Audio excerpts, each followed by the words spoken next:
Okay, let me show you what we got here. This is your basic fish trap for a survival situation.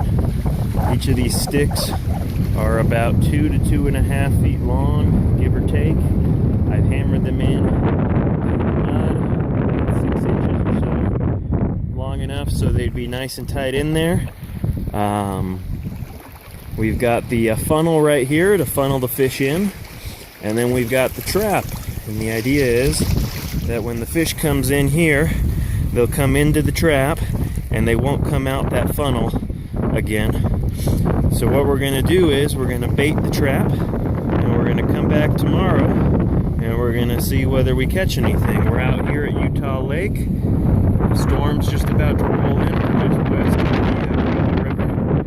So what I've got is I've got a couple of marshmallows, believe it or not.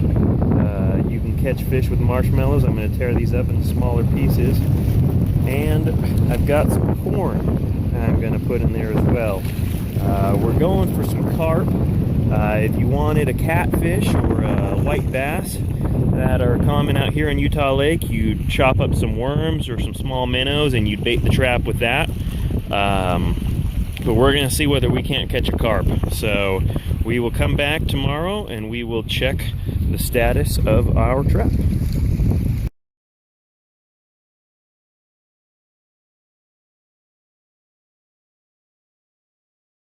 Okay, well here we are the second day checking on the trap, and unfortunately it is still empty. I took my net and I shook it around in there to make sure there is nothing in the trap, which stinks, but just like any trap, it takes time. Sometimes it depends on placement, time of year. It could be that they're farther out and they're in a little deeper water.